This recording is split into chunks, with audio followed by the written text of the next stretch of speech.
This is Thank You Mama, weekly lessons from mothers all around the world.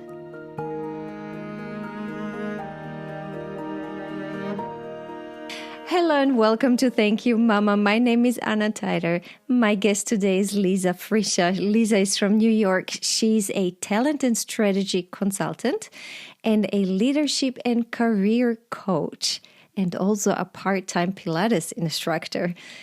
Multitasking Lisa. Hi, Lisa. Welcome. Welcome. Thank you so much. So happy to be here. I'm super excited you're here. Tell me about yourself and about your professional life. Sure. Yeah, as you mentioned, I have started my own talent and organizational strategy consultancy, and I also provide leadership and career coaching as well. And for fun and on the side, have a few Pilates clients. But yeah, it was kind of a windy, crazy road to get here. Growing up, so I'm from an immigrant family, and growing up, I was going to be a lawyer. That was what I wanted to be. And, obviously very proud of me for choosing that path. And then somewhere along the lines in college, I started questioning whether that was what I actually wanted to do. And I remember being so nervous telling my mom, and she's always great in crisis, and sort of said, Lisa, I'd rather you tell me this now than, before we start taking out loans and paying, take some time and think about whether this is what you want to do. And so I randomly decided to apply to the New York City Teaching Fellows, which is where I fell in love with teaching, and worked at a great school in Queens. It was a new school. Really fell in love with teaching, and then decided that I wanted to be a leader, and went to Teachers College for a great program.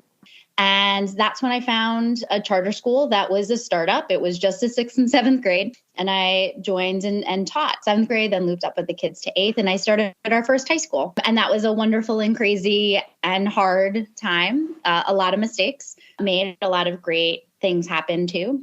And I transitioned once that inaugural class graduated. I transitioned briefly for a year as an assistant soup, but that wasn't where my heart was. My heart was in leadership development. And I started our leadership training program for people that wanted to be school leaders.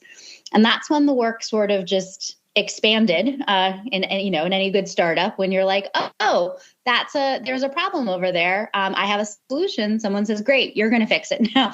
So our leadership program really expanded into talent development, both in creating stepping stone programs, but also programs for our back office. And then a few years later, recruitment came under me and I became chief people officer. And then right before the pandemic, because my timing is impeccable, the HR team had come under me. So I got to deal with all of the people strategies and policies in regards to COVID.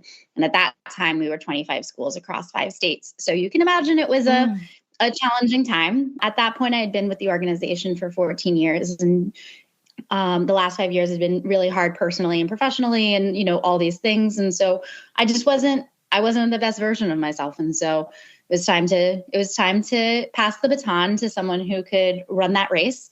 And I took 2 months off and did my Eat, Pray, Love, and, got certified in Mat Pilates. And now I'm consulting and working with a variety of different organizations and individuals. And it's been really wonderful. Lisa, I love the story of this career path. This is like a serious career path. Where you started teaching, and then little by little, through 15 years from that, you became a HR, as I understand, the head of HR for 25 schools. Yeah, so it was talent and recruitment and all that fun stuff. Congratulations on having the courage to taking a break. We had a short conversation about this now before we started recording, and deciding to change your life. It takes a lot of courage. I remember that, to move from being employed to being your own boss. Yeah, definitely. I think, though, for me, it almost felt necessary to take this time, as opposed to looking for a job right after, after so many years, feeling that level of burnout, and also recognizing I had developed some bad habits while I was, in the process of being burned out. So just relearning how I want to work, learning boundaries, which we can talk about more in a bit. But I think it felt very necessary to sort of take this pause and be able to engage in different projects. I experienced burnout after I told you I spent many, many years in corporate life, and it burned me out as well. And it was, for me, the road out of my burnout was quite a spiritual path, if I dare call it that. Now there was so much of learning about myself and just starting to look at not only myself and my life, but the whole world in a totally different way. It can be totally. It can be healing. No, I think that's the exact right word to use. For our international listeners, can you explain what charter schools are? Yes. So public charter schools it's a little complicated because every state's a little bit different, but a public charter school is a public school. So they do receive public funding, and they apply, every state has a different process for application and for review, but essentially they have the freedom and the flexibility to do things differently. And that can look really different. And I would say that while there is that freedom and that flexibility, in a lot of ways, public charter schools can also get shut down. So yeah, it's not a private school, but it has some of the flexibility that a private school might have. Got it. Should we jump into talking about Mama Franca? Yeah, sure. So you mentioned you come from an immigrant family. I already found out, reading between not the lines but the names, that Mama Franca is Italian. Tell me about her. Yeah, so she was born in Italy in 1953. Just doing the math really quickly. 51, excuse me. My dad is 53. In a really, really small town called Canzano, which is like a very small town in the mountains, about like an hour or so from Rome. My grandparents, they were married very, young, in love, and it was right after World War II. 53 was close after World War II. And so not a lot of economic opportunity in the town. And so my grandfather and my grandmother knew that they wanted to go to, the United States was, I think, the goal at the time, but immigration laws were a little bit stricter. And so they ended up going to Canada. And my grandfather went to Canada first. He was I believe, in the Yukon working and saving money, not going out, so that his family could come and meet him in Canada. And he was definitely someone, who also shaped my life, the level of sacrifice that he, came over in steerage so that my mom and my aunts and my grandmother could come over in a little bit more comfort in second class. And they settled down in Toronto, where they lived for 12 years. And some of our relatives were there as well. We joke about the Canzanese diaspora. Toronto is big. Actually has a pretty strong Italian community. I didn't know that. Yeah. It's, I have a feeling that 50% of it is my family, but it's, that's cute. We still have our cousins in Canada. So then 12 years, in Canada, and then she came to America, which was really challenging in a lot of ways. Obviously not in terms of language. She had already tackled that, but coming in the middle of high school, she had skipped a year, which she always had mixed feelings about because, as you can tell, she was incredibly smart, but being with people who are a little bit older, that's an additional challenge. And yeah, so I think those were some of the challenges that she faced. And then in general, I think, and as most first generation students will tell you, my grandparents were incredibly supportive and incredibly loving, but, couldn't help her navigate a lot of things. And so she had to figure out a lot. She was just such a smart person. She took the SAT without a lot of studying and actually was a national merit semifinalist. But because my grandparents, didn't know, I don't know if it was they didn't know as much or fearful or, gender didn't really play a role in how my grandparents raised them or us for that matter, but she wasn't able to go away to college. She had to stay local. And so she ended up going to Hunter, where when she majored in Romance languages, she spoke multiple languages. That was New York City. Yes, in New York City. Yeah, on the Upper East. Yeah. Exactly. So she went there and started working for the Ford Foundation afterwards, working in development. And I know she really loved that work, but she left that job when my youngest sister was born. At that point, my grandparents were a bit older. So when I and my middle sister, Nicole, were born, my grandparents actually took care of us. No babysitters. I know that there are some immigrant communities that feel that way, right? The family takes care of itself. But by the time Jess was born, my grandparents were a little bit older, a lot of things going on. And I think we needed to move to somebody staying at home. And so my mom was the one who ended up staying at home and was just incredibly involved in the community. I mean, you know, all that energy and intelligence have to go somewhere. So really involved in the community, teaching Sunday school, CCD, being a Girl Scout leader, volunteering at our church in general, just being amazing in all of those ways. How did she meet your dad? Oh, that's a funny story. So tell me, I love a funny story. Yeah. So they met on a ski trip, actually. So he was with his friends and she was with some of her friends and cousins. And they had each seen each other separately, and how they saw each other just sort of like represents them to the core. So my mom had seen my dad skiing down the mountain, and the way she just had described it was sort of like kind of looking like a fool, like just kind of like not knowing what he was doing and being a little, and we were like, okay, that tracks. And then he saw her because they had given her the wrong boot size. And she was insisting that they had given her the wrong boot size. And they said, no, this is the right boot size. And she's like, no, you're wrong. And that was my dad's first like image of her. And we were like, Dad, didn't that tell you something about who, you know? So, you know, the friend groups met, but they didn't date for a little while. They, you know, he was a little younger. How old were they? I don't know how old they were when they met. Okay. Early 20s, because they married. My mom was 27 and my dad was 25 when they married. So a few years before that. Is he also Italian? He is. He does not look Italian because he's Sicilian and is like the tallest Sicilian with blonde hair and fair skin. So it's yeah, but he's Sicilian. Though it's funny you said, is he Italian? And one of the jokes when they got married, my mom was always someone who joked, you know, oh, Sicilians aren't real Italians.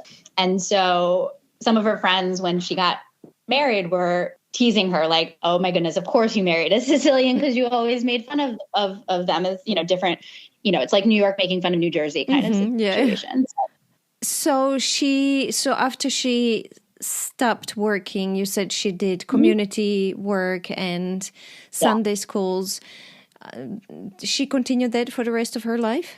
She was always involved in the church and volunteering, less so with the teaching and Girl Scouts towards the end. And then I would say, towards the end, definitely. Obviously, so in 2016, what had happened was she was feeling some pains in her leg and she was misdiagnosed.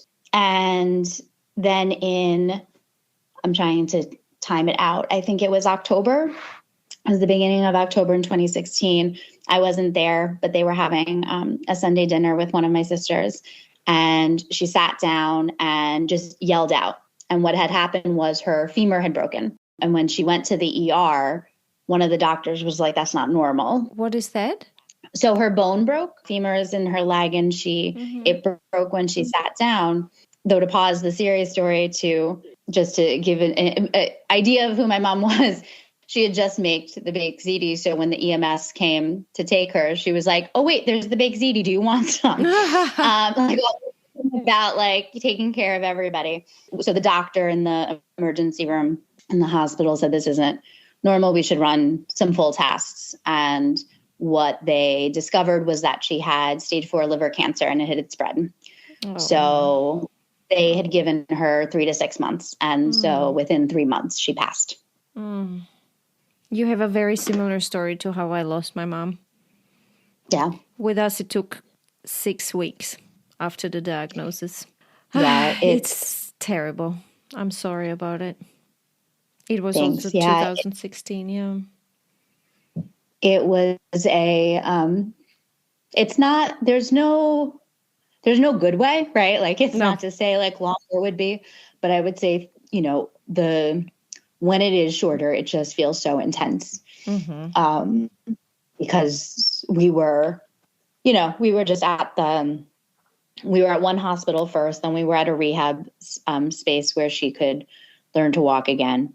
And then she came home for a little bit and essentially was leaving for an appointment, and again, like couldn't move. And so was checked into, fortunately, Sloan Kettering, which is just an amazing hospital. Yeah. And so, yeah, she was there from Thanksgiving to when she passed, which was January 8th.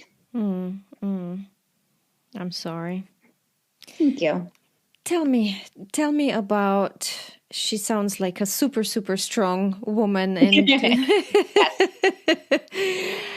tell me what you received from her and what you've learned from her. And she was someone who, you know, I joke about like her event planning and her just ability to project plan and whatever. But what was so powerful about how she did it, right, was the reason that these little details mattered was that's how you take care of people, right?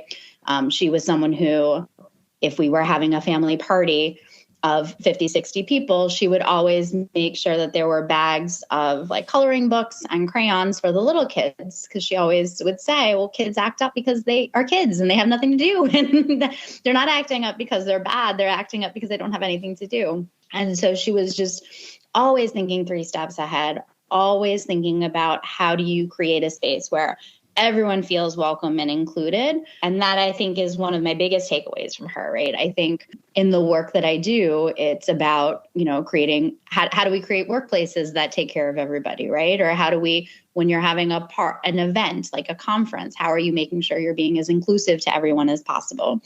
And that was my biggest, one of my biggest takeaways from her. I used to do this PowerPoint of lessons from Franca in training folks on stuff. And that was one of them, right? The details, you take care of people through the details. Like any good Italian mom, right? You don't sit at the table too long. You're always watching. You're always watching to make sure like who doesn't have enough, right? And so I think that sort of mentality has definitely stayed with me as well, in terms of making sure folks get taken care of. I remember working with somebody who was venting about something, and I think she wanted me to be more with her. And I was like, I don't know if I'm the person to sit with you with this, but I will fix it for you. Right. And I think that was generally how my mom operated. And I think those were big things. I think she taught us there was a way to do everything, right? There is a protocol for everything. And I think being considerate was something incredibly important.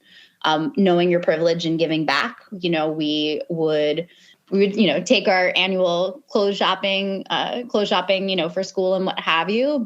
It was just as important to clear your closets and make sure that we were donating our clothing as well. And even in donating clothing or time, she also said, like, was very clear with us about showing respect to those with less. I remember I was like 10 maybe, and I remember taking a shirt out, and I guess it had a little hole and I didn't realize it, or maybe I was just being a brat and just like, oh, well, it just has a small hole, it's fine. And my mom was like, you know, Lisa, these are people who don't have money. They still have dignity. Like, that is not something we give, you know, and that definitely stuck with me too. Like, when you give, you don't assume that people are less than when you're giving. And I distinctly remember where I was in front of the closet when she was just like, no, that's not what we do. Lisa, you mentioned there's a way to do everything. Can you elaborate on that? Because I don't know exactly what to understand under that. Yeah, no, I think, you know, in terms of, you know, if you're having a family party or you, I think that the way to do things, meaning that there is a way that you consider other people when you are doing anything, whether it's planning a party, whether it's a visit, whether it's buying gifts, you know, being considerate and taking other people into account is the way to do things. Also, I think just Italians have a high degree of protocol in terms of, do they, you know, really? Oh, it's this type of event, you give this, and there's a lot of hidden rules that I didn't she definitely know that. imparted on us. Yeah, no, I mean, I don't know about all Italians, but definitely my Italian family has a lot of like, this is the way you visit. I mean, a lot of this is sort of toned down with the new generations, but, at Christmas, it used to be that you visited, like, I would visit you to give you your gifts, but that you could not give me your gifts during that time. You also then had to visit me. We've all relaxed some of those traditions. I think people, there's not a lot of time anymore. But yeah, I would say there are a lot of traditions that were definitely passed down. Let's talk about if there was something important Franca wasn't able to teach you. Is there anything important that you need to learn yourself? Yeah. Yeah, no, I think that, and we started to touch on it earlier, but I think, as wonderfully caring and giving as she was, I don't think that she taught me how to have boundaries. And that is something that and I think in her quest to, and her desire, right, to make sure that we always felt like we could do whatever we wanted to do and we're super empowered, I think I drew appropriate boundaries, like personally, but then sort of replicated her lack of boundaries at work, and definitely drawn to mission-driven organizations where I can like dive into the work. And, obviously when you're working on behalf of kids, it's easy to work hard, but the having clear boundaries and taking care of myself was something that I've had to learn on my own. She was a model of a lot of things, but that was not one of them, unfortunately. Mm-hmm. Yeah, no, I just think that she, and I think that there was a level of frustration that she felt having had to give up work, or or just being able to, and not taking care of herself. So that, there were moments where I don't think, she was frustrated, and that showed in a lot of different ways. So unfortunately, I replicated some of those bad habits at work. And so relearning boundaries, I think, has been the theme for this year. Mm-hmm. What do you mean by not taking care of herself? Did she never take time to, I don't know, calm down, take a bath, whatever ladies of her generations would? I think that she always put people first, whether it was her taking care of her parents. She was the one who would bring them to, their doctor's appointments, and managed all of their, health insurance. They were citizens of Canada to the end. So Medicare and Medicaid and all of those things are just not easy to navigate, especially when you don't speak the language. So she definitely took care of them. She took care of us. I don't know if she knew how to create the space that she needed sometimes. I mean, she would do things, right? She, had her friends that they would have their dinners, or she would, go for her walks, or, all of those things. But I think that, if to be perfectly honest, I wonder what would have happened if she had kept working. And if she had a channel where she was able to, show some of her creativity and get, feel the respect in a workplace. She was on the verge of a promotion when she had left Ford Foundation. And I think that always weighed a little heavily on her, that, what would have happened kind of thing. And so in putting friends and family and everyone else first, I don't know. I think she tried to, right. After she had left her job. But I think, I think that's always my big question is I think she would have been more fulfilled. And if she had continued working in some way, we tried to get her to think about going back even part-time, because, and I'm a talent person. I'm like, even if you haven't been working, Mom, you've been doing all this amazing volunteer work, and not just volunteering, but leading, right? Leading initiatives. But I think at that point it had been too long that I think there was probably a little bit of fear of not being able to actually, and you see that, ageism is a real thing in a lot of workplaces, especially for women. And so, I don't think she was wrong to have the fears of going back to work, but I think that would have made things a little bit different for her. Did you learn it for yourself? Do you know how to take care of yourself? Sort of. I would say, so I didn't, as a high school principal, I definitely did not. take care of myself. And in the years after, I definitely learned more how to how to set those boundaries and take time and take time for myself. I think it was during the pandemic was really, obviously, right? It's hard for everyone. And, my challenges during the pandemic were nothing compared to a lot of people's. But I will say that all of my, as the stress of work increased drastically, plus the connection to the work, right, decreased because I wasn't able to just go into a school and see kids and feel connected. Like, okay, this is why, this is why you do the thing you do. So there's less connection with people. And then all of the self-care mechanisms that I had developed over the 5 years prior, it just wasn't possible. And it was just a perfect storm, which is why I just increasingly just felt so burnt out. Thank you. I think, is there anything else we want to share? What I would like you to share before we end is what you told me before we started recording. Your mom was obviously so admired and loved in your family that you named your consulting company after her. Yes. Yes, I did. So it's called Franca. Yes, it's called Franca Consulting. We'll put a link to a consulting company in the episode notes. Great. And your sister called her daughter Franca. Yes. Yes. That's beautiful. So her name is, her name is Franca, but we all call her Frankie, which I love because that gives her some choices. Right. I have a niece called Franca, and we also call her Frankie. Yes. Do we want to recap what we learned from Franca? Do you have anything else you'd like to share before we recap? I think those are I think we're good. Those are the big ones. Okay. I'm going to read what I wrote down as the lessons we learned from Franca. You take care of people through details. I love that. Creating a space where everyone is taken care of and included. And in parentheses, I also have, you don't sit at the table too long. I just found that so cute. That's so Italian, mama. It's such Italian and Croatian mama as well.